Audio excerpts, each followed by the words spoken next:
اللہ تعالیٰ نے قرآن مجید میں نبی پاک صلی اللہ تعالیٰ علیہ وسلم کی ازواج کو مومنوں کی مائیں قرار دیا ہے۔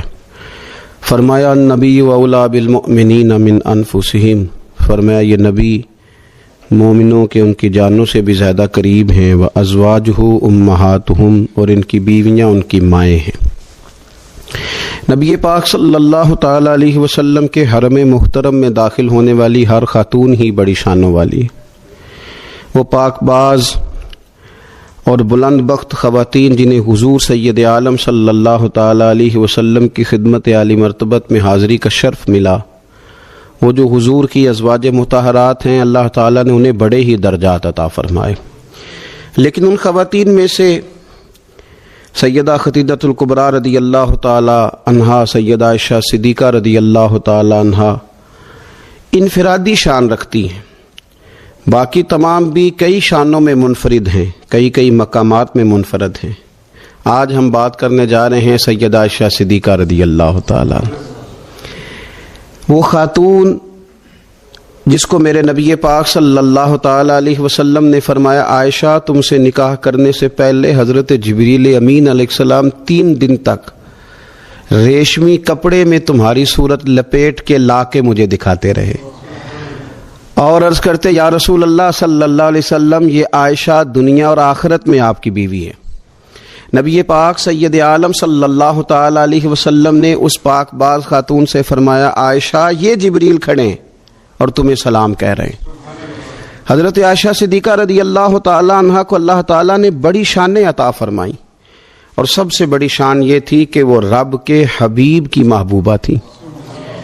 نبی پاک علیہ السلام نے سیدہ فاطمہ الزہرا رضی اللہ تعالی عنہا سے خود فرمایا، کہا فاطمہ تمہارے باپ کو عائشہ سے بڑھ کر کوئی بھی محبوب نہیں۔ حضرت عائشہ صدیقہ رضی اللہ تعالی عنہا کو اللہ تعالیٰ نے انفرادی عظمتوں سے نوازا، انفرادی شانوں سے نوازا، ان کو اللہ تعالیٰ نے بے شمار خصوصیات عطا فرمائی۔ حکیم الامت مفتی احمد یار خان صاحب نعیمی رحمۃ اللہ علیہ فرمایا کرتے تھے سیدہ عائشہ صدیقہ کے فضائل تو ریت کے ذروں سے بھی زیادہ ہیں، بارش کے قطروں سے بھی زیادہ ہیں، ان کے فضائل تو درختوں کے پتوں سے بھی زیادہ ہیں۔ اللہ تبارک و تعالیٰ نے انہیں بڑی عظمتوں سے شانوں سے نوازا۔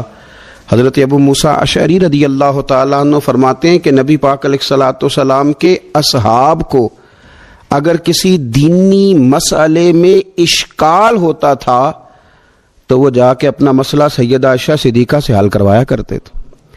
اللہ تعالیٰ نے انہیں اتنا علم عطا فرمایا تھا کہ صحابہ کرام اپنے مسائل جا کے سیدہ عائشہ صدیقہ رضی اللہ تعالیٰ عنہ سے حل کراتے۔ کیوں؟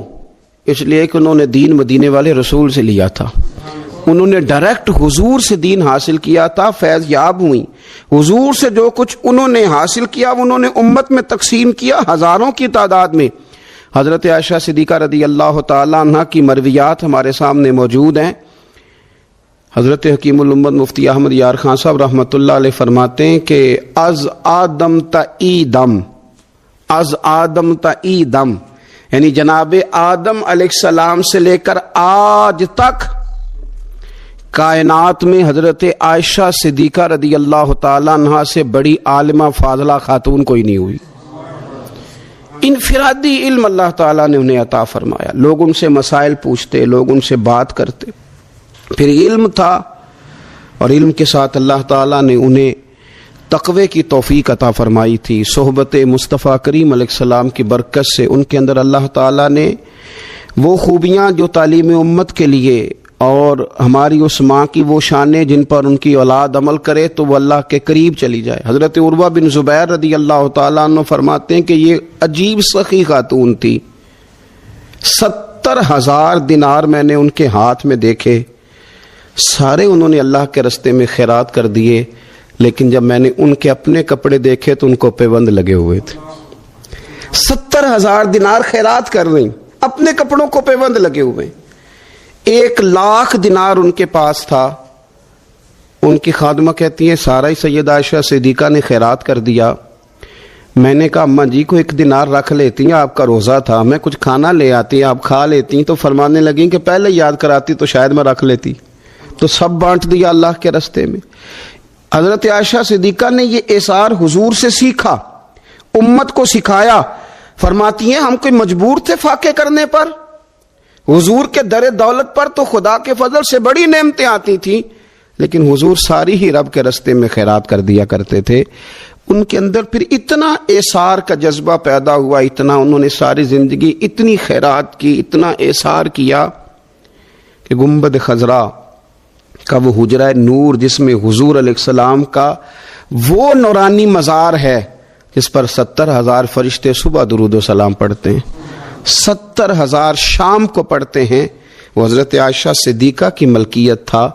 سیدہ عائشہ صدیقہ رضی اللہ تعالیٰ عنہ فرماتی ہیں اس میں حضور کی مقدس تدفین ہوئی، پھر میرے والد حضرت سیدنا ابو بکر صدیق کی تدفین ہوئی، پھر ایک قبر کی جگہ باقی تھی میں نے اپنے لیے رکھی ہوئی تھی۔ لیکن قربانی کا جذبہ ایسا تھا، اثار کا جذبہ ایسا تھا کہ جناب عمر کو زخم لگا، انہوں نے اپنے بیٹے کو بھیج کے کہا کہ اماں جی سے پوچھو میرا بھی دل کرتا ہے کہ میں حضور کے قدموں میں سیدنا صدیق اکبر کے پہلو میں لیٹ جاؤں۔ حضرت عبداللہ ابن عمر کہتے ہیں میں نے جا کے کہا تو وہ رو پڑی، کہنے لگی کوئی اپنی قبر کی جگہ کسی کو نہیں دیتا، پر عمر سے کہنا جاؤ میں نے تمہارے لیے اثار کیا۔ اتنا جذبہ قربانی کا ان کی طبیعت میں پیدا ہوا، اور پردے کا یہ حال تھا۔ امت کی بیٹیوں کو انہوں نے با پردہ اور باوقار رہنے کا یہ انداز بتایا کہ سیدہ عائشہ صدیقہ فرماتی ہیں حضور سید عالم علیہ السلام میرے حجرے میں تدفین ہوئی، حضور کا وصال ہوا، وہیں دفن ہوئے تو میں بغیر پردے کے جاتی تھی، حضور میرے شوہر ہیں۔ اور پھر جب وہاں جناب صدیق اکبر کی قبر مبارک بنی تو وہ میرے والد تھے، میں بغیر پردے کے جاتی تھی۔ اور جب وہاں حضرت عمر رضی اللہ تعالیٰ عنہ کی قبر بنی تو پھر میں نے پردہ کر کے جانا شروع کیا، اس لیے کہ عمر میرے لیے محرم نہیں تھے، میں پردہ کر کے جاتی تھی۔ تو حضرت عائشہ صدیقہ امت کی بیٹیوں کو بتاتی ہیں کہ میں تو مزار پہ جاؤں تو پردہ کر کے جاتی ہوں، میں تو حضرت عمر کے مزار پہ جاؤں تو پردہ کر کے جاتی ہوں، اور تم بغیر پردے کے بازار چلی جاتی ہو، وہاں تم چلی جاتی ہو، سر عام چلی جاتی ہو۔ یہ معیار دیا حضرت عائشہ صدیقہ رضی اللہ تعالی عنہا نے امت کی بیٹیوں کو۔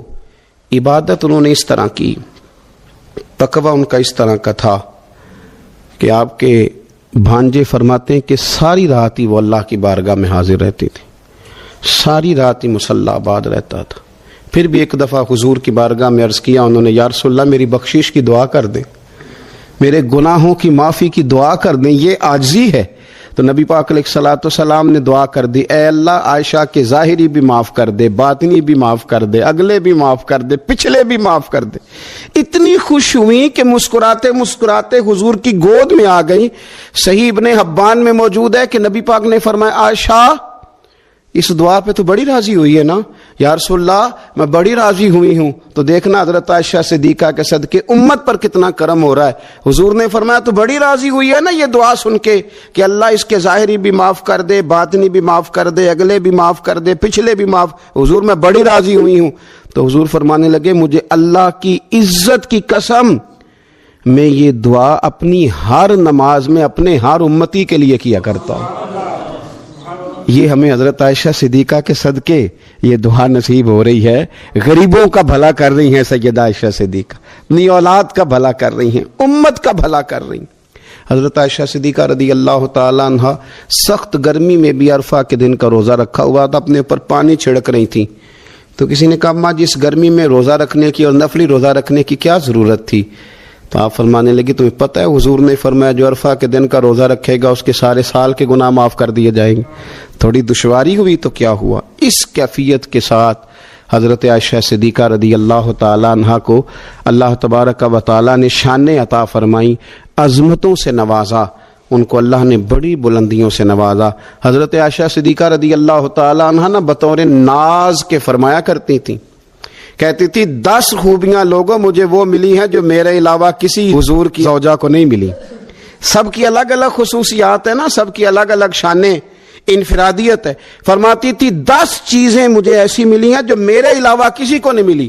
اماں جی وہ کون سی؟ تو فرمانے لگی میرے علاوہ حضور نے کسی کنواری عورت سے نکاح نہیں کیا۔ پھر فرمانے لگی میرے علاوہ حضور کی کوئی بیوی ایسی نہیں، کوئی اہلیہ ایسی نہیں جس کا باپ بھی مہاجر ہو، جس کی ماں بھی مہاجر ہو۔ اور پھر فرمانے لگی لوگو اللہ تبارک و تعالیٰ کا کرم دیکھو، رب کریم نے میری برات اور میری پاک دامنی کا اعلان عرش سے جاری فرمایا ہے۔ عرش سے حضرت عائشہ صدیقہ کے بارے میں 18 آیتیں سورہ نور کی نازل ہوئی۔ پھر سیدہ عائشہ صدیقہ رضی اللہ تعالیٰ عنہ فرمانے لگی میں ہی وہ خاتون ہوں کہ نکاح سے پہلی ریشمی کپڑے میں لپیٹ کے حضرت جبریل میری صورت لا کے حضور کو دکھایا کرتے۔ پھر فرمانے لگی میں ہی وہ عورت ہوں، میں ہی وہ حضور کی اہلیہ ہوں کہ جس برتن سے حضور غسل کرتے تھے مجھے بھی اسی سے غسل کرنے کا شرف حاصل ہو جاتا تھا۔ پھر فرماتی ہیں لوگوں یاد رکھو میں ہی نبی پاک صلی اللہ تعالیٰ علیہ وسلم کی وہ بیوی ہوں کہ میں حضور کے سامنے سوئی رہتی تھی، حضور تہجد کی نماز پڑھتے رہتے تھے، گویا جو انوار و تجلیات تہجد کے وقت وہاں نازل ہوتے تھے مجھے بھی اس میں سے خیرات ملا کرتی تھی۔ حضرت عائشہ صدیقہ رضی اللہ تعالیٰ عنہ فرماتی ہیں یہ میرا ہی مقام ہے کہ حضور میرے بستر میں ہوتے تھے اور حضور پر وحی نازل ہو جایا کرتی تھی۔ پھر ارشاد فرماتی ہیں کہ نبی پاک صلی اللہ تعالیٰ علیہ وسلم نے مجھے ہی وہ مقام دیا کہ حضور کا نورانی وجود میری گود میں تھا جب نبی پاک نے وصال فرمایا۔ فرمانے لگی میں ہی وہ خوش نصیب ہوں کہ میری باری تھی جب میرے نبی پاک کا وصال ہوا۔ اور 10ویں نمبر پہ فرمانے لگی لوگوں میں ہی وہ خوش قسمت ہوں کہ جس کے حجرے میں رسول پاک علیہ السلام کو دفن کیا گیا۔ قیامت تک جس پر لوگ سلام بھیجیں گے جسے گنبد خضرا کہا جاتا ہے، یہ وہی مقام ہے جو حجرہ عائشہ صدیقہ کہلایا کرتا تھا۔ اور کیا کمال بات ہے، کیا کمال بات ہے۔ حضرت سیدنا عبداللہ ابن عمر رضی اللہ تعالیٰ عنہ فرماتے ہیں کہ جب سیدنا فاروق اعظم رضی اللہ تعالیٰ عنہ کو زخم لگا نا وہ شدید علیل ہو گئے، تو مجھے انہوں نے بھیجا حضرت عائشہ صدیقہ رضی اللہ تعالیٰ عنہ کے پاس۔ حضرت عمر کو زخم لگا، امت غم زدہ ہے ساری، بھیجا، کہا سیدہ عائشہ صدیقہ سے جا کے کہو کہ میں اپنے 2 دوستوں کے پاس لیٹنا چاہتا ہوں، حضور کی قبر نور کے پاس، سیدنا صدیق اکبر کے پاس میں لیٹنا چاہتا ہوں، میں وہ جگہ چاہتا ہوں۔ حضرت عبداللہ ابن عمر کہتے ہیں میں حضرت عائشہ صدیقہ کے پاس اجازت طلب کرنے گیا تو وہ رو رہی تھی۔ جب میں نے ان سے کہا نا کہ سیدنا فاروق اعظم رضی اللہ تعالیٰ عنہ جگہ مانگتے ہیں یہاں لیٹنے کو، تو وہ رو رہی تھیں، کہنے لگیں یہ جگہ میں نے اپنے لیے رکھی ہوئی تھی، قبر کی جگہ، قبر کی جگہ۔ یہاں تو برادریوں نے اپنے اپنے قبرستان بنا لی، یہاں تو لوگوں نے بڑے بڑے عجیب تکلفات پیدا کر لیے۔ کہا یہ جگہ میں نے اپنے لیے رکھی ہوئی تھی پر میں عمر کو اپنے اوپر ترجیح دیتی ہوں، عمر کو اپنے اوپر ترجیح دیتی ہوں۔ حضرت عمر کو آ کے بتلایا تو جناب عمر کہنے لگے عبداللہ اس جگہ سے بڑھ کر کوئی متبرک جگہ میرے لیے ہو نہیں سکتی، ایک کمال ہو گیا، مجھے اجازت مل گئی۔ سیدنا فاروق اعظم راضی ہو گئے، لیکن پھر بھی وہ سمجھتے تھے کہ یہ حضرت عائشہ نے بہت بڑا احسار کیا، اپنی قبر کی جگہ ہی دے دی، قبر کی جگہ ہی۔ فرمانے لگے جب میرا جنازہ پڑھ لو نا تو سیدھے نہ لے جانا حضور صلی اللہ علیہ وسلم کی قبر نور کے پاس دفن کرنے، ایک دفعہ پھر سیدہ عائشہ کے گھر کے باہر رکھنا اور کہنا اماں جی عمر حاضر ہے، دفن کی اجازت مانگتا ہے، اس لیے کہ اتنا بڑا احسار، وہ جگہ جہاں قیامت تک حضور پر درود و سلام پڑھا جائے گا تو اس کا فیض وہاں دفن ہونے والوں کو بھی ملے گا، وہ اتنی شانوں والی جگہ۔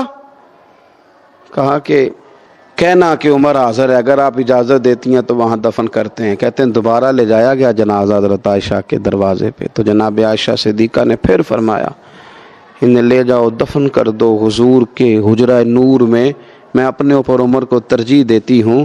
تو بھائی کھانے پینے پہننے سے لے کر ان لوگوں نے تو قبروں کی جگہوں تک ایک دوسرے کے لیے احسار کیا، قبروں کی جگہوں تک کے لیے احسار کیا، انہوں نے بڑا احسار کیا۔ ہم اگر تھوڑا سا احسار کریں، تھوڑا سا جس کو ایمرجنسی ہے اس کو موقع دے دیں، تھوڑا سا اپنے دل بڑے کریں، تو میں سمجھتا ہوں کہ معاشرے میں سکون پیدا ہوگا، خود غرضی کا خاتمہ ہوگا، اپنائیت بڑھے گی، محبتوں کا فروغ ہوگا۔ اور حدیث پاک سنیے کہ میرے نبی کریم صلی اللہ تعالیٰ علیہ وسلم نے فرمایا، یہ بخاری مسلم دونوں میں ہے، حضور فرمانے لگے تمہارے رب نے جنت میں تمہارے لیے ایسی نعمتیں تیار کی ہیں، ایسی نعمتیں تیار کی ہیں، نہ کسی آنکھ نے دیکھی، نہ کسی کان نے سنی، نہ تمہارے دل پر کبھی خیال بھی گزرا ہو کہ اللہ یہ چیزیں بھی دے گا، یہ والی چیزیں بھی تمہیں دے گا۔ اور حضور فرمانے لگے جنت میں تمہیں اتنا سا پلاٹ مل جائے نا جتنا کوڑا رکھنے کی جگہ ہوتی، درہ دیکھا نا آپ نے کوڑا، جتنی کوڑا رکھنے کی جگہ ہوتی اتنی کسی کو جنت میں جگہ مل گی نا، صرف اتنی۔ تو حضور فرماتے ہیں جو کچھ دنیا میں ہے اس سب سے اس کے لیے اتنی جگہ ہی بہتر ہے۔ توجہ دلائی ہماری شوق۔ اور پھر حضور نے صحابہ سے کہا تھا کہ تم نے دنیا میں اس طرح رہنا ہے جس طرح کوئی مسافر رہتا ہے، کن فی الدنیا کانک غریب و عابر سبیل کما قال صلی اللہ علیہ وسلم، اس طرح وقت گزارنا جس طرح مسافر یا راہگیر وقت گزارتے۔ تو کبھی بھی کسی بندے نے کرائے کے مکان پہ پیسے نہیں خرچ کیے، وہ کہتا مجھے کیا مصیبت بنی ہے کرائے کے مکان پہ لگاؤں، میں اپنے مکان پہ لگاؤں گا، اپنا خریدوں گا تو لگاؤں گا۔ پردیس میں جو لوگ جاتے ہیں 30 سال رہتے ہیں پر کمبل بھی نہیں بدلتے، وہ کہتے ہیں یہ میرا گھر تو نہیں نا، میرا گھر تو پاکستان میں، حالانکہ یہاں آ کے وہ 10 دن رہتے ہیں پھر لوٹ جاتے ہیں، لیکن یہاں پیسہ خرچ کرتے۔ اصل گھر سمجھتے ہیں کہ میرے وطن میں ہے، میرا اور آپ کا اصل گھر رب کریم نے جنت میں بنایا ہے۔ آپ دیکھیں رسول کریم صلی اللہ تعالیٰ علیہ وسلم کے احوال شریفہ کو، سیرت مبارکہ کو آپ مطالعہ فرمائے تو حضرت عمر فاروق رضی اللہ تعالیٰ اپنی طبیعت کے لحاظ سے ایک سخت مزاج آدمی تھے، جلالی تھے، اصول پسند تھے، لیکن کہتے ایک دن میں ملنے گیا سرکار کی بارگاہ میں تو حضور سو کے اٹھے تھے، تو کمر مبارک پر نا موٹے بان کی چارپائی کے نشان پڑے ہوئے تھے، موٹے بان کی چارپائی۔ تو حضرت عمر کہتے ہیں میں رو پڑا اور بڑے خلوص کے ساتھ رو کے عرض کرنے لگے یا رسول اللہ صلی اللہ علیہ وسلم، کیسر و کسرا اللہ کے دشمن ہیں اور وہ اتنی موج کرتے، مخملوں پہ سوتے، آرام دہ جگہ پہ، اور آپ اللہ کے حبیب ہو کے کہتے ہیں کہ میں نے رو کے کہا، توجہ ہے نا میری بات پر، وہ پہلے بڑے مخلص تھے اور مرد کے آنسو اکثر خالی سے ہوتے ہیں، تو کہا کہ رو کے میں نے عرض کیا، تو سرکار دو عالم صلی اللہ علیہ وسلم نے مجھے شاباشی نہیں دی، یہ نہیں فرمایا کہ اللہ تیری محبت قبول کرے، یہ نہیں فرمایا کہ تیرا پیار اپنی جگہ ٹھیک ہے، بلکہ نبی کریم نے آپ میں جس طرح بات سمجھانا چاہتا ہوں اس کو ذرا اس پہلو میں لینا، یہ نہیں فرمایا کہ عمر کوئی نہیں اللہ خیر کرے میں سکون میں، یہ بھی نہیں فرمایا۔ حضرت عمر کہہ رہے ہیں کہ یا رسول اللہ صلی اللہ علیہ وسلم اللہ کے دشمن بڑے آرام میں ہے اور آپ تکلیف میں ہے، تو حضور حضرت عمر سے کیا کہتے؟ سرکار فرماتے عمر کیا تم یہ پسند نہیں کرتے کہ وہ دنیا میں تھوڑی بہت موج کر لیں اور آخرت میں ذلیل ہو جائے، اور ہم دنیا میں تھوڑی تکلیف برداشت کریں اور آخرت کی ساری عزت اللہ ہمیں ہی عطا کر دے؟ فرمایا تم جو پسند کر رہے ہو اسے پسند نہ کرو بلکہ آخرت کی نعمتوں کو پسند کرو۔ یہ باقاعدہ تربیت دی، یہ باقاعدہ شوق دیا، یہ باقاعدہ تیاری کی۔ حضرت انس بن مالک رضی اللہ تعالیٰ عنہ فرماتے ہیں کہ میں اس دن کھڑا تھا جس دن شہداء احد کی تدفین کی جا رہی تھی، تو حال یہ تھا کہ حضرت صفیہ رضی اللہ تعالیٰ عنہ نبی پاک صلی اللہ علیہ وسلم کی پھپھو جان، انہوں نے جب دیکھا نا کہ میرے بھائی حضرت امیر حمزہ کا سارا وجود کاٹ دیا گیا، تو وہ 2 کپڑے لے کے آئی کفن کے لیے، تو کہا کہ یا رسول اللہ صلی اللہ علیہ وسلم میرے بھائی کو اس میں کفن دے دے۔ اللہ کے محبوب صلی اللہ علیہ وسلم کفن دینے لگے تو ساتھ ہی حضرت مصعب ابن عمیر کی لاش مبارک پڑی تھی، وہ بھی شہید ہو گئے تھے۔ سرکار فرمانے لگے پھپھو میرا دل نہیں مانتا کہ اپنے چچا کو تو 2 کپڑوں میں غسل دے دوں اور مصعب ابن عمیر کو ایسے ہی دفن کرتا ہے۔ تو وہ بھی کہنے لگی کہ حضور آپ اس طرح کریں، ایک کپڑا انہیں دے دیں اور ایک انہیں دے دیں۔ اب ایک کپڑا چھوٹا تھا، ایک بڑا تھا، اللہ کے رسول نے بڑا کپڑا حضرت مصعب ابن عمیر کو دیا، چھوٹا کپڑا حضرت امیر حمزہ کو دیا، فرمایا میں ہم اس کے وارث ہیں، یہ ہمارے خاندان کا ہے تو ہم دوسروں کے لیے قربانی دیں گے، اثار کریں۔ لیکن وہ بڑا کپڑا دیا تو وہ بھی حضرت مصعب ابن عمیر کو پورا نہیں تھا، حضرت امیر حمزہ کو بھی پورا نہیں تھا۔ اگر سر ڈھانپتے تھے تو پیر ننگے ہو جاتے تھے، پیر ڈھانپتے تھے تو سر ننگا ہو جاتا تھا، قربان جائے۔ حضرت انس بن مالک کہتے ہیں لوگ یہ منظر دیکھ رہے تھے اور رو رہے تھے، پر حضور نے ایک فکرہ کہا تو ہماری سوچیں ہی بدل دی۔ فرمایا کیوں پریشان ہوتے ہو، انہیں دفن کرو، تم قبر پہ مٹی ڈال کے سائیڈ پہ ہو جاؤ، اللہ ابھی انہیں جنت کا لباس عطا کر دے۔ بھی 1 منٹ کی بات ہے، انہیں جنت کا لباس ملے گا اور شاندار لباس ملے گا اور اعلیٰ لباس ملے گا، اور وہ ملے گا جو میرا رب اپنے فضل سے عطا فرمائے گا۔ آخرت کی جو نعمتیں ہیں، جو شانیں ہیں، حضور نے انہیں بیان کیا ہے۔ رسول کریم صلی اللہ علیہ وسلم فرماتے ہیں کچھ لوگ ایسے ہوں گے قیامت کے دن جن کے چہرے چمکیں گے، تو انبیاء پوچھیں گے یہ کون ہے؟ تو انہیں بتایا جائے گا یہ مدینے والے محبوب کے وہ غلام ہیں جو وضو کیا کرتے تھے، تو آج وہ جگہیں چمک رہی ہیں۔ قیامت ہمارے یہاں نا اطمینان قلبی نہیں، آپ یقین کریں کہ وہ کوئی بندہ بھی اگر ہمارا یہ ذہن بن جائے نا کہ دیوار کے اس پار میری جائیداد ہے، دریا کے اس پار، تو جتنی مرضی مشقت کرنی پڑے لوگ دریا پار کریں گے، میری اپنی جائیداد ہے، میرا گھر ہے، میرا بینک بیلنس ہے، میں نے جانے جدوجہد کرتے ہیں لوگ۔ لیکن اس پر ہم کیوں نہیں یقین رکھتے کہ قبر کے اندر اللہ نے میرے لیے باغ تیار کیا ہوا ہے، میرے لیے بڑی آسانیاں تیار کی ہوئی۔ صحابہ کو نا انشراح صدر حاصل ہو گیا تھا، انشراح صدر، دل گواہی دیتا تھا کہ واقعی نا ہمارے لیے جب احد کی جنگ ہو رہی تھی تو حضرت انس بن نضر رضی اللہ تعالیٰ عنہ، یہ حضرت انس بن مالک کے چچا ہیں، تو جب کافروں نے یہ خبر اڑا دی کہ سرکار کو شہید کر دیا گیا تو صحابہ کے حوصلے کچھ پست ہوئے۔ تو حضرت انس بن نضر پتہ کیا کہتے تھے لوگوں سے؟ کہتے تھے پیچھے نہ جاؤ، تلواریں اٹھاؤ، اور آپ فرماتے تھے وہ جس جنت کی حضور نے ہمیں خوشخبری دی ہے نا، فرماتے تھے اللہ کی عزت کی قسم مجھے احد پہاڑ کے اندر سے اس جنت کی خوشبو دنیا میں ہی محسوس ہو رہی ہے۔ انشراح صدر ہو گیا تھا کہ آخرت میں اللہ نعمتیں دے گا۔ اور وہ چیزیں دیکھیں نا، جو آدمی سائیکل چلاتا ہے رات کو خواب میں بھی اسے، ہمارے ایک بزرگ ہیں تو انہوں نے بیان کیا کہ امام جلال الدین سیوطی رحمۃ اللہ علیہ کو جاگتے ہوئے 72 مرتبہ رسول کریم کی زیارت نصیب ہوئی۔ تو آپ تو خیر بڑے خوبصورت لوگ ہیں، آپ نے سبحان اللہ کہا ہے، پر جنہ کور کے ویکھے انہوں نے میں تکیا ہے، جنہ کور ہے، یہ بھی ایک دور ہے۔ اب کرامت پہ لوگ نا گھورتے، یہ کیسے جی؟ تو بڑی صاف سی بات ہے میرے بھائی، محدثین کو، علماء کو، بزرگوں کو وہ مخلص انہیں زیارت ہوتی ہے۔ وجہ اس کی یہ ہے کہ جو بندہ سائیکل چلائے، اگر رات کو خواب میں وہ سائیکل چلاتا ہے کہ نہیں؟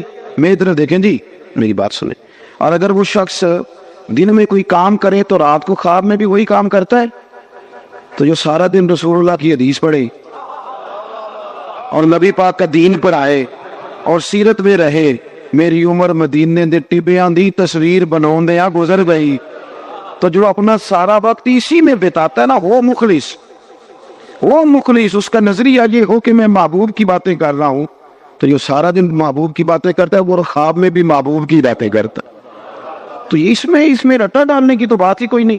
تو انشراح صدر ہو، انہیں تو خواب بھی جنت کے آتے تھے، تو انہیں پتا تھا کہ ہم نے جنت میں جانا ہے۔ ہمارا مزاج نہیں، ہم کہتے ہیں وہ مر گئے تو سلسلہ ختم، کیونکہ ہم نے ساری سیاست ہی دنیا داری کے لیے کی ہوئی ہے، ہم نے سارا منصوبہ ہی دنیا کے لیے ظاہر ہے جو ہم نے جمع کیا ہے، جس ماحول کے لیے جمع کیا، جب وہ ماحول ختم ہوا تو وہ کام بھی ختم ہوا۔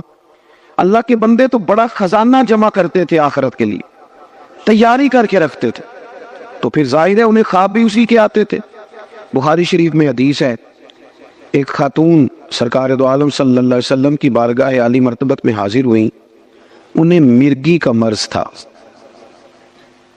مرگی کا مرض اعصابی ہوتا ہے،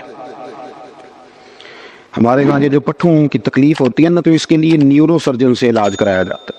نیورو سرجن بنیادی طور پہ دماغ کا ڈاکٹر ہوتا ہے، لیکن چونکہ اعصاب سارے کاؤنٹ ہوتے ہیں پورے وجود میں، تو پھر وہ اعصابی تناؤ جو ہے اس کو وہ دیکھتا ہے، اس کو چیک کرتا ہے، اور باقی ساری چیزوں کو اسی پر پھر وہ استدلال کرتے اور اس کا علاج کرتے۔ تو اعصابی مرض ہے، جب کسی کو مرگی ہوتی ہے تو وہ بندہ بے ہوش ہو جاتا ہے اور اس کا سارا وجود اس کے کنٹرول میں نہیں رہتا، وہ بیچارہ بے بس ہو جاتا ہے۔ تو کتنی بڑی تکلیف ہوتی ہے، اور انسان بیمار ہو اور پھر مرگی سے بیمار ہو، تو وہ خاتون حاضر خدمت ہوئی تو عرض کرنے لگی، یا رسول اللہ صلی اللہ علیہ وسلم مجھے مرگی ہے، حضور میں بڑی تکلیف میں ہوں، مہربانی فرمایا میرے لیے دعا کر دے۔ اب اللہ کے رسول نے کیا فرمایا؟ حضور فرمانے لگے بی بی ہے، اور خواتین میں حوصلہ بھی کم ہوتا ہے، اور ویسے بھی جب بندہ بیمار ہو تو اس کا حوصلہ بڑا جوان بھی ہو تو حوصلہ ٹوٹ جاتا ہے۔ تو وہ خاتون تھی، بیمار تھی، یا رسول اللہ صلی اللہ علیہ وسلم بڑی تکلیف میں، وہ مرگی کا مرض ہے۔ تو نبی کریم صلی اللہ علیہ وسلم نے فرمایا تو میرے ساتھ ایک سودا نہیں کر لیتی؟ اس نے کہا حضور حکم کریں. تو محبوب فرمانے لگے اگر تو کہتی ہے تو میں دعا کرتا ہوں رب تجھے ابھی شفا دے دے گا, اور اگر تو کرے نا صبر تو میں تیرے ساتھ وعدہ کرتا ہوں رب تجھے بغیر حساب کتاب جنت عطا کر دے گا. میرے ویسے آپ کے ویسے پیر صاحب کہے نا کہ دسو بھائی شفا لینی جائے کہ جنت, ویسے کہنے حضور لاجپال ہو تجھے شفا دیو نا پھر جنت بھی ویکھی جائے گی. آپ دعا کرائیں نا کوئی گل نہیں, خیر صلی ابھی بڑی تکلیف ہے, گوڑے نو بڑی درد ہے, تسی یہ کچھ کرو نا بھئی ہمارا تو فیصلہ یہی ہے کہ ہمیں شفا چاہیے.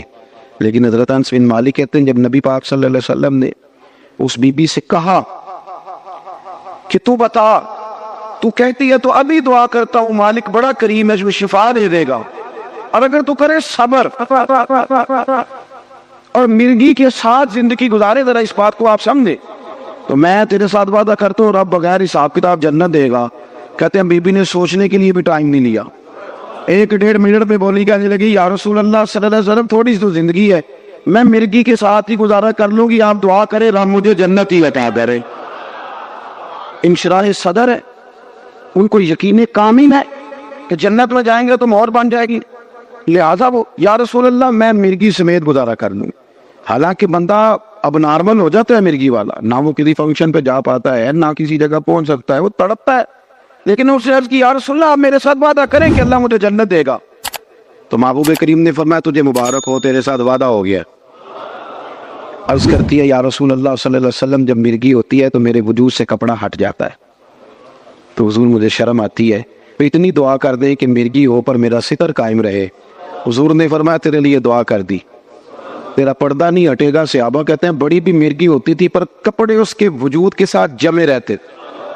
حضرت عثمان غنی کے زمانے تک وہ خاتون حیات رہی. جناب انس بن مالک فرماتے ہیں جب کوئی نیا شخص مدینے میں آتا اور کہتا کہ مجھے کوئی جنتیں دکھاؤ تو ہم اس بوڑھی کے دروازے پہ دستک دیتے تھے. وہ باہر آتی تھی تو ہم کہتے تھے جنتی دیکھنا ہے تو اسے دیکھ لو, اسے میرے رسول کریم نے دنیا میں ہی جنت کی بشارت عطا فرمائی.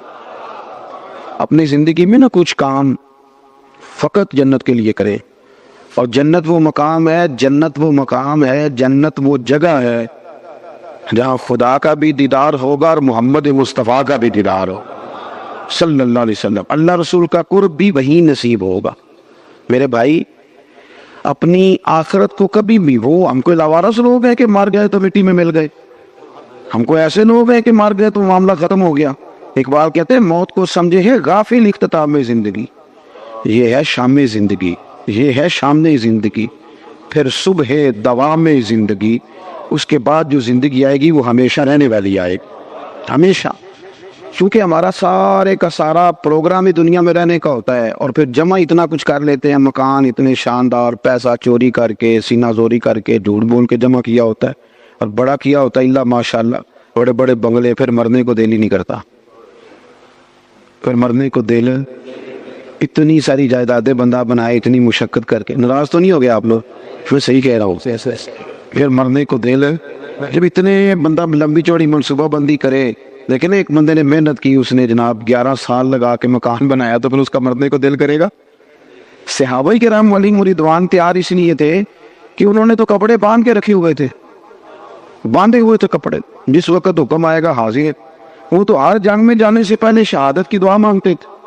ہمارے جنگ میں شہادت کرتے, سعد بن معاذ رضی اللہ تعالیٰ عنہ جیسے لوگ زخم لگ گیا تو روتے تھے, کہتے حضور میں تو شہادت رہ گیا ہوں, سارے لوگ نفع لے گئے اور میں خالی رہ گیا. پھر انہوں نے دعا مانگی کہ یا اللہ اگر قریش مکہ کے ساتھ کوئی اور جنگ باقی نہیں تو مجھے اسی زخم میں اپنی بارگاہ میں بلا لے. وہی زخم پھٹ گیا, خون نکلا. یا رسول اللہ یہ کیا ہوا؟ فرمایا رب کریم نے میرے ساتھ کی دعا کو قبول فرما لیا.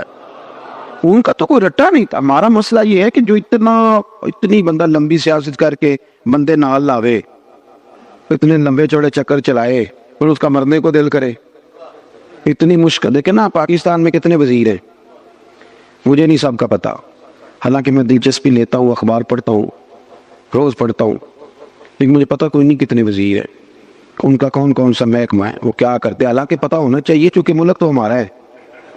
ان بیچاروں نے تو اتنی دیر ہے نا جتنی دیر یہ وزیر ہے, جس دن ختم ہوئے اس دن انہوں نے چلے جانے. ملک تو ہمارا ہے.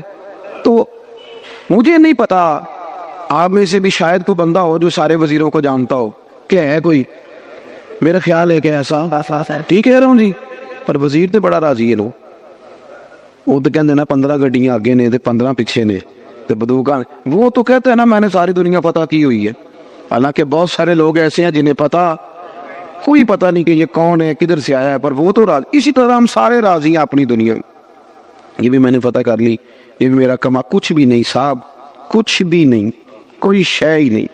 حضرت مولا علی شیر خدا کرم اللہ تعالیٰ وجہہ الکریم قبرستان گئے تو جا کے مردوں سے کہنے لگے تمہارا کیا حال ہے؟ تو ایک مردہ بول کے قبر سے کہنے لگا ہڈیاں ٹوٹ گئی ہیں، کفن پھٹ گیا، مال پیچھے دے آئے تھے، حساب ہمیں دینا پڑ رہا۔ علی یہ بتاؤ ہمارے پچھلوں کا کیا حال ہے؟ تو مولا علی کہنے لگے تمہاری بیویوں نے نکاح کر لیے، تمہاری اولادوں نے مال تقسیم کر لیا، تمہارے دوستوں نے نئے دوست بنا لیے، پہلے تو تمہارا نام کبھی کبھی لیا جاتا تھا، اب تو زمانہ بیت گیا، تمہیں یاد ہی کوئی نہیں کرتا، اب تو کوئی او پہ دس دیے قبراں جنہاں تے پھول پے، ادھروں کوئی نہیں جی آمدہ، ادھروں لکھاں گئے، کوئی بندہ نہیں جس نے کبھی یاد کیا، ختم ہو گیا مسئلہ، پڑا ختم ہو۔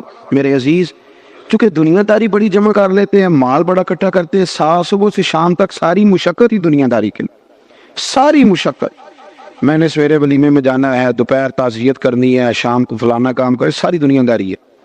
ہاں اگر رضا الہی کے لیے ہو تو دین ہے، لیکن ہماری ہر بندے کی ایک مختصر سی سیاست ہوتی ہے اپنے دائرہ کار میں، وہ جس شعبہ ہے زندگی سے بھی تعلق رکھتا ہو، تو وہ چونکہ ساری محنت دنیا کے لیے کرتا ہے، پر اس کا مرنے کو دل ہی نہیں کرتا۔ حضرت فرید الدین عطار رحمت اللہ علیہ فرماتے ہیں میں توبہ کرنے سے پہلے عطر بیچتا تھا۔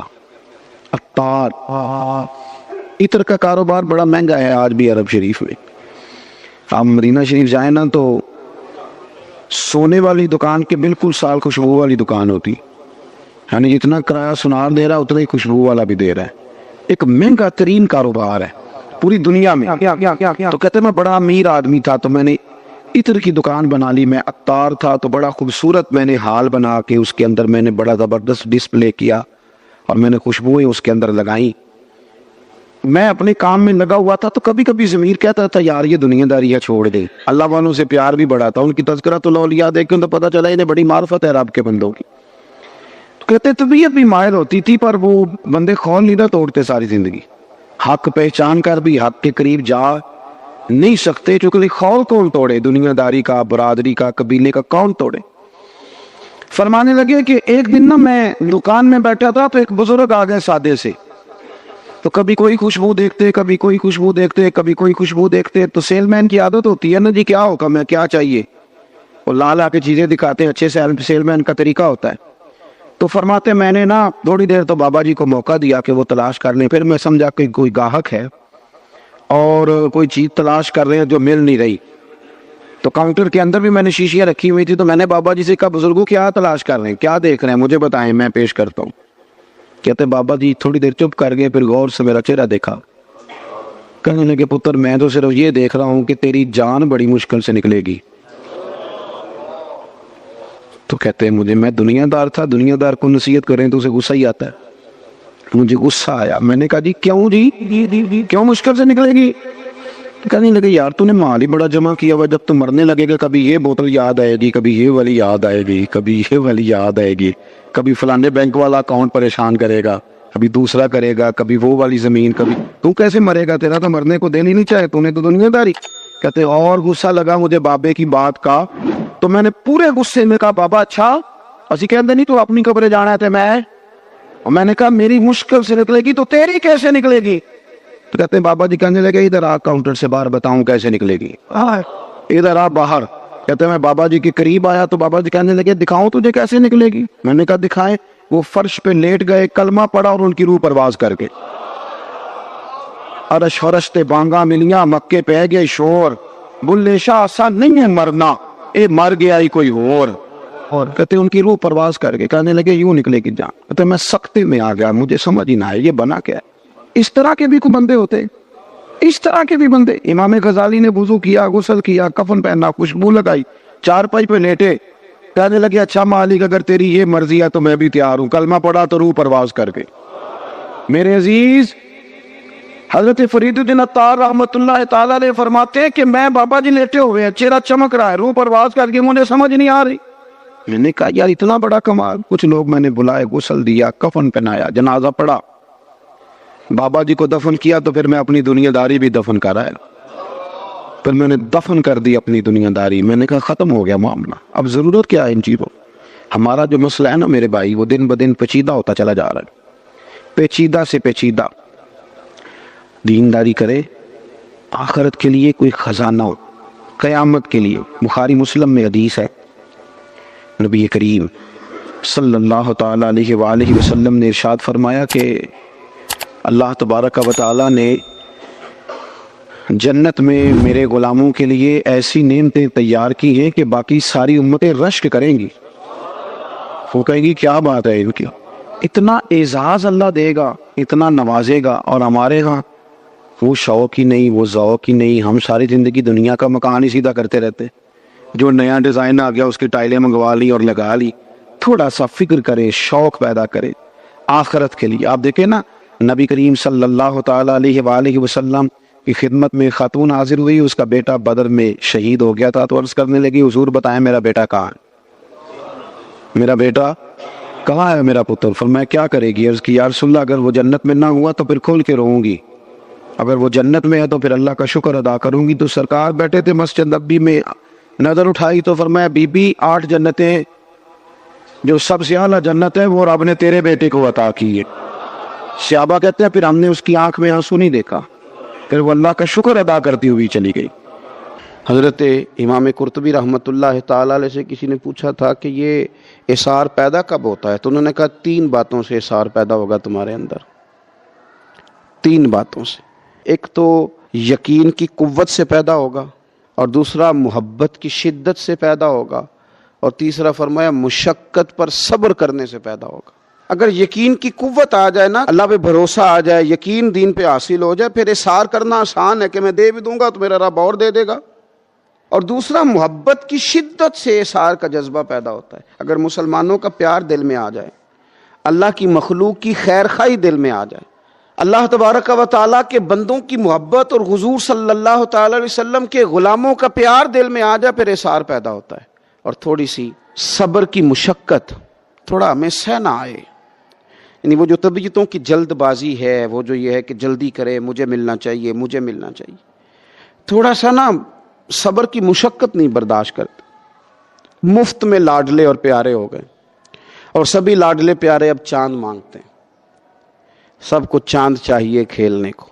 اس کا نقصان یہ ہوتا ہے کہ پھر اثار کا جذبہ پیدا نہیں ہوتا، پھر خود غرضی ہوتی ہے۔ پھر آپ دیکھ لیں کہ چھوٹے گھروں سے لے کر بڑے گھروں تک، بھائی بھائی کے لیے کٹہرے میں کھڑا ہے، اسے جائیداد چاہیے، بھائی نے بھائی پہ بندوق تان رکھی ہے، اپنوں نے اپنوں سے ملنا چھوڑ دیا، اس لیے کہ سب کو ضرورت اس بات کی ہے کہ انہیں طلب ہے کہ میں کس طرح سے آگے بڑھ سکتا ہوں۔ لیکن نبی پاک صلی اللہ تعالی علیہ وآلہ وسلم نے جو بات ہمیں بتلائی اور جس طرف نبی پاک صلی اللہ علیہ وسلم نے ہماری توجہ کرائی، آپ دیکھیے نا کہ روایت میں آتا ہے کہ حضرت انس رضی اللہ تعالیٰ عنہ فرماتے ہیں کہ نبی پاک صلی اللہ تعالیٰ علیہ وسلم کے اصحاب میں سے کسی شخص نے نا اپنے کسی بھائی کے ہاں بکری کی ایک سری بھیجی تھی، تحفہ تمہیں دیتا ہوں۔ اس نے رکھ لی، اس کی طلب بھی تھی، ضرورت بھی تھی۔ پھر اس کے دل میں خیال آیا کہ میرے تو بچے شاید بڑے ہیں، سمجھدار ہیں، گزارا کر لیں گے، پڑوس میں زیادہ ضرورت ہے۔ اضافی مال سمجھ کے نہیں بھیجا، مطلب جو چیز اضافی ہو گئی وہ کسی کو دے دی، یوں نہیں، یعنی اس کی ضرورت تھی تو ساتھ والے کو دے دی۔ اس کے گھر جب پہنچی تو شاید دن قحط کے تھے، اس نے کہا کہ یار میرے دوسرے بھائی کو اس کی زیادہ ضرورت ہے۔ اس نے وہ بکری کی سری اس گھر میں دے دی۔ تیسرے نے کہا چوتھے کو زیادہ ضرورت، حتیٰ کہ وہ 7 گھروں میں گھوم کے نا تو پہلے کے گھر آ گئی، اس کو ضرورت تھی، پہلے کے گھر آ گئی۔ بزرگوں نے ایک واقعہ لکھا ہے کہ ایک علوی بزرگ تھے، ان کو رمضان شریف میں 1000 روپے کی حاجت تھی، تو انہوں نے اپنے ایک دوست کو خط لکھا کہ یار 1000 روپیہ چاہیے، تو اس نے وہاں سے 1000 روپیہ بھیج دیا۔ اب ان کے پاس جب 1000 روپیہ آیا نا تو ان کو ان کے ایک تیسرے دوست کا، 3 اکٹھے دوست تھے، اس کا خط آ گیا کہ یار مجھے 1000 روپے کی ضرورت ہے، تو انہوں نے وہ پیسے اس کو بھیج دیے۔ اب جب پیسے اس کے پاس گئے تو وہ بھی دوست یہاں آ گیا، اور جس سے انہوں نے لیے تھے وہ بھی آ گیا، اور جس سے لیے تھے وہ آ کے کہنے لگا شیخ علوی مجھے 1000 روپے کی بڑی سخت حاجت تھی اور میرے پاس 1000 روپیہ ہی موجود تھا، اور حاجت بڑی تھی، آپ کا خط آیا تو پیسے میں نے آپ کو روانہ کر دیے، اور پھر میں نے اسی دن ان کو بھی پیغام دے دیا کہ میاں مجھے 1000 روپے چاہیے۔ اب انہوں نے کیا کیا، انہوں نے تمہیں خط لکھ دیا، پھر تم نے اس کو پہنچائے، اور اس نے جب دوبارہ وہی والے نوٹ میرے پاس آئے تو میں سمجھ گیا کہ یہ تو تینوں بھائی ایک دوسرے پر احسار کر رہے ہیں۔ کہتے ہیں رات کو سوئے تو رسول کریم کی زیارت نصیب ہوئی، حضور نے فرمایا رب کریم تم پر بڑا ہی فضل کرے گا، تو فرماتے ہیں اسی وقت انتظام ہو گیا، اللہ نے پیسے بھی دیے، اچھی نوکریاں بھی عطا کر دیں۔ تو جب آپ کی طبیعت میں احسار کا جذبہ پیدا رہتا ہے، جب آپ تھوڑا سا مہربانی کرتے ہیں، شوق پیدا کرتے ہیں کسی کو نوازنے کا، یعنی یہ اس طرح کا ماحول نہ ہو کہ گندم امیر شہر کی ہوتی رہی خراب اور بچی کسی فقیر کی فاقے سے مر گئی، یہ والا رویہ نہ ہو۔ ایک جگہ یہ ہے کہ روز نئے سے نئے جوڑے خریدے جا رہے ہیں، روز جو ہے وہ نئے سے نئے جگہوں پہ شفٹ ہوا جا رہا ہے کہ یہاں سڑک کچی تھی تو پکی جگہ جا رہا ہوں، اور وہاں سوسائٹی اچھی تھی تو وہاں جا رہا ہوں۔ کچھ لوگ بیچارے ایسے ہیں جن کو دوائی کے پیسے بھی میسر نہیں۔ تو احسار کے جذبات جب ہماری طبیعت میں پیدا ہوتے ہیں، احسار کے جذبات، یہ اب میں امام بہقی رحمۃ اللہ علیہ کی روایت طرز کرنے لگا ہوں۔ فرماتے ہیں کہ حضرت عبداللہ ابن عمر رضی اللہ تعالیٰ عنہ بیمار تھے اور انار کھانے کی خواہش تھی، تو آپ کی اہلیہ کہتی ہیں کہ انار خرید کے دیا گیا آپ کو، اور جیسے ہی انار آپ کے پاس آیا کسی نے دروازے پہ صدا دے دی، قریب ہوں۔ انسان بیمار بھی ہو، بھوک بھی لگی ہو، اور ایک انار اس کے پاس آیا، اب کوئی صدا دے لے، تو گھر والوں کا شوق تھا کہ حضرت عبداللہ ابن عمر کھائیں، لیکن انہوں نے تربیت مدینے والے رسول سے لی تھی۔ ان کا مقصد اپنی زبان کی لذتوں کی طرف دیکھنا نہیں، نفس کی چاہتوں کے پیچھے بھاگتے نہیں تھے، وہ کتاب و سنت کی طرف بڑھتے تھے۔ فوراً سے پہلے حکم دیا گھر والوں کو، اٹھاؤ یہ انار اور بھکاری کو دے دو۔ تھوڑا سا دل کے اندر گھر والوں کے خیال آیا کہ اس کو دے دے، فرمایا دے دو، حکمن کا تو وہ انار دے دیا گیا۔ اب دوبارہ دوسرا انار خرید کے لائے، وہ بھی سامنے لا کے رکھا ہی تھا، تو پھر کسی نے صدا دے دی، تو حضرت عبداللہ ابن عمر رضی اللہ تعالیٰ نے وہ بھی حکمن دے دیا، وہ 2 دے دیے، تو پھر تیسرا انار آیا، تو آپ نے تناول فرمایا اس سے یہ تو ہو سکتا ہے کہ بھوک تھوڑی بڑھ جائے، یہ تو ہو سکتا ہے کہ بیمار کی کمزوری تھوڑی بڑھ جائے، لیکن یہ بات میں ذمہ داری سے کہتا ہوں کہ اس کے دل کی تسلی بڑھ جائے گی، اس کے قلب کو اللہ آرام ضرور عطا کر دے گا، اس کی روح کی راحت میں رب اضافہ کرے گا، اس کے پیٹ کے اندر تھوڑی سی ہو سکتا ہے گنجائش بڑھ جائے، لیکن اس کے ذہن میں بھی اللہ گنجائش پیدا کر دے گا، اس کا دل بھی اللہ بڑا کر دے گا۔ وہ جو کام بہت ساری دوائیوں سے رات آرام کی نیند نہیں آ رہی تھی، وہ انشاءاللہ تبارک و تعالی احسار کے جذبے سے ضرور نصیب ہوگی۔ یہ خاص سمجھنے کی بات ہے اور خاص عمل کرنے کی بات ہے۔ میرے رسول کریم صلی اللہ علیہ وسلم کا انداز کیا ہے یتیم کے تعلق سے؟ حضرت بشیر بن اقربہ رضی اللہ تعالیٰ، مجموع الزوائد میرے سامنے پڑھی ہے، فرماتے ہیں احد میں میرے والد شہید ہو گئے، نبی پاک صلی اللہ تعالیٰ علیہ وسلم نے مجھے اپنے گھوڑے کے پیچھے اپنے ساتھ بٹھا لیا گھوڑے پہ، اور میں سرور کائنات علیہ الصلوۃ والسلام کے ساتھ گھوڑے پہ بیٹھا ہوں، تو حضور مجھ سے پوچھتے ہیں تمہارے والد چلے گئے؟ میں رو پڑا، میں نے عرض کی حضور اب نظام کیسے چلے گا؟ آپ یقین کریں چھاؤں کا پتہ تب بھی چلتا ہے کہ جب دھوپ آتی ہے اور اس کی قدر کا احساس ہوتا ہے، محسوس ہوتا ہے۔ جب کوئی گھر کا بڑا رخصت ہو جاتا ہے تو یوں لگتا ہے کہ ساری چھتیں کمروں کی بھی گر گئی ہیں، سین کی بھی گر گئی ہیں، اب یکدم دھوپ آئی ہے، پھر اس کا احساس محسوس ہوتا ہے۔ والد کے، دادا کے، بوڑھوں کے گھر میں ہوتے ہوئے تو بڑے سارے ویسے ہی مسئلے نہیں ہوتے، بہت سارے لوگ ویسے جھجکتے ہیں، سامنے ہی نہیں آتے۔ تو حضرت بشیر بن اقربہ رضی اللہ تعالیٰ عنہ کہتے ہیں میں نے کہا حضور میرے ابا جی چلے گئے، اب میں اپنے آپ کو بڑی تکلیف میں محسوس کرتا ہوں، قربان جائیں۔ حضور نے یہ نہیں فرمایا میں تیرا خیال رکھوں گا، یہ نہیں فرمایا فکر نہ کرنا۔ ہمارے جملے کیا ہوتے ہیں؟ کوئی حکم ہوا تو بتانا، کوئی کام ہوا تو کہنا، کوئی ضرورت ہوئی تو فوراً فون کرنا، یہ نہیں فرمایا۔ قربان جائیں کیا ادائیں ہیں، کیا رنگ ہے، کیا دینے کا انداز ہے، اور کس طرح برکھا برستی ہے رحمت للعالمین محبوب کی۔ حضور فرمانے لگے بشیر کیا تو پسند نہیں کرتا کہ عائشہ تیری ماں بن جائے اور محمد عربی تیرے باپ بن جائیں؟ پسند کرتے ہو؟ حضرت بشیر بن اقربہ رضی اللہ تعالیٰ عنہ فرماتے ہیں کہ میں بیٹھا تو گھوڑے پہ تھا، پر مجھے یوں لگا کہ ساری ہی دنیا گویا میری جھولی میں آ گئی، سارا کچھ ہی یہاں، اتنی بڑی بات حضور نے کر دی، اتنے بڑے جملے کہہ دی، میں تو پسند نہیں کرتا؟ تجھے اچھا نہیں لگتا کہ عائشہ تیری ماں بن جائے اور محمد مصطفیٰ صلی اللہ علیہ وسلم تیرے والد بن جائے؟ تو پسند نہیں فرماتے، بس ختم ہو گئی بات. پھر تو ہم نے دھوپ دیکھی کبھی نہیں، پھر تو غربت گویا آئی کبھی نہیں، پھر تو ہم نے دیکھا ہی نہیں مد و جزر کیا ہوتا ہے. وہ تو دنیا کی بات کرتے ہیں نا. مجھے تو لگتا ہے کہ جن کے لیے یہ لفظ آ گئے نا، ان کی تو قیامت کی بھی ساری مشکلیں حل ہو گئیں، کہ تو آخرت کے بھی سارے معاملات طے ہو گئے. میرے نبی کریم صلی اللہ تعالی علیہ وسلم ایک ہماری خاص توجہ، اور یہ ہمارا اپنا نفع ہے. ایک بچہ آ گیا، یتیم بچہ، اس نے آ کے عرض کی حضور 3 گھر میں افراد ہیں، میں، میری بہن اور میری بیوہ ماں. والد حضور چلے گئے اور آج نا 3 دن ہو گئے روٹی کوئی نہیں کھائی. میں اس منظر کو بھی جانتا ہوں کہ جب یتیم گھر میں اکٹھے بیٹھے ہوتے ہیں اور پتہ ہوتا ہے ان کو کہ ہماری اماں کے پاس آج پیسے کوئی نہیں اور گھر میں روٹی بھی کوئی نہیں، تو پھر ان کو بھوک ہی نہیں لگتی. ہاں نہیں لگتی. اماں پوچھتی ہے پتر روٹی کھانی ہے؟ نہیں میں تو سویرے جو کھایا تھا وہ ہضم ہی نہیں ہوا. اماں جی شاہی کوئی نہیں. یہ پردے اس طرح کر کے بچائے جاتے ہیں. ایک دوسرے کو تسلیاں دینا، ایک دوسرے سے پیار کا بڑھ جانا، ایک دوسرے کے لیے جذبات اور طرح کے بن جانا حکمت الہی کے تقاضے ہوتے ہیں. یا رسول اللہ صلی اللہ تعالی علیہ وسلم بیوہ ماں ہے، یتیم بہن ہے، 3 دن سے کھایا کچھ نہیں. قربان جائیں، وہ گھر جہاں سے کائنات کھاتی ہے ساری. حضور نے فرمایا بلال جا کے ساری ازواج مطہرات سے پوچھ گھر میں کیا ہے. حضرت بلال کہتے ہیں میں سارے گھاری پوچھ آیا، ٹٹول آیا، ٹوٹل 21 کھجوریں نکلی. یہ 2 جہاں کے شاہ ہیں اور پاس کچھ رکھتے نہیں، 2 جہاں کی نعمتیں ہیں، ان کے خالی ہاتھ میں حضور کے سارے گھر کو میں ڈھونڈ 21 کھجوریں نکلی تو لا کے میں نے پیش کر دی. تو حضور نے ڈائریکٹ اس کو نہیں دی، نبی پاک نے اپنے ہاتھ پہ رکھ لی. اور کہتے ہیں پھر حضور نے نا اپنا منہ مبارک قریب کیا کھجوروں کے. صحابہ خود فرماتے ہیں کہ یہ جو حضور نے منہ مبارک قریب کیا ہے نا، تو نبی پاک برکت کی دعا کر رہے تھے. 21 کھجوروں پہ برکت کی دعا ہوئی. حضور نے اس بچے کو بلایا، تھپکی دی، فرمایا لے جا 7 تیری بہن کی.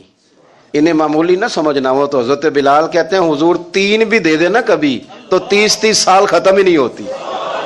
30 سال گزر جاتے ہیں، نکالتے رہو، کھاتے رہو، ختم ہی نہیں ہوتی. حضور نے فرمایا 7 تیری بہن کی، 7 تیری والدہ کی، اور 7 حضور نے اور بھی تلقین فرمائی. فرمایا ایک سویرے کھایا کرنا، ایک شام کو کھایا کرنا. یہ لے جا. حضرت سیدنا بلال حبشی کہتے ہیں رضی اللہ تعالیٰ عنہ کہ بچہ لے کے جب باہر نکلا تو حضرت سیدنا معاذ ابن جبل دوڑ کے گئے اور جا کے بچے کے سر پہ شفقت سے ہاتھ پھیرا. کا فکر نہ کرنا، رب کریم تجھے بہترین سرپرست عطا کرے گا. پتر پریشان نہ ہونا، اللہ تیری مدد کرے گا. صرف حوصلہ دیا، سر پہ دست شفقت پھیرا. بچہ چلا گیا تو حضور نے فرمایا معاذ ادھر آؤ نا ذرا. یا رسول اللہ حکم ہو. فرمایا کس چیز نے تمہیں اٹھایا بچے کے سر پہ ہاتھ رکھنے کے لیے؟ اس نے تمہیں کہا؟ کس چیز نے تمہیں اٹھایا جو تم بچے تک پہنچ گئے؟ عرض کی یا رسول اللہ وہ جو میرے دل میں اللہ نے یتیم کے لیے رحمت رکھی ہے نا، اس نے مجھے اٹھایا تھا، اور میں نے جا کے اس کے سر پہ دست شفقت پھیرا. پڑھیے لا الہ الا اللہ ہو، لا الہ الا اللہ. کسی نے پوچھا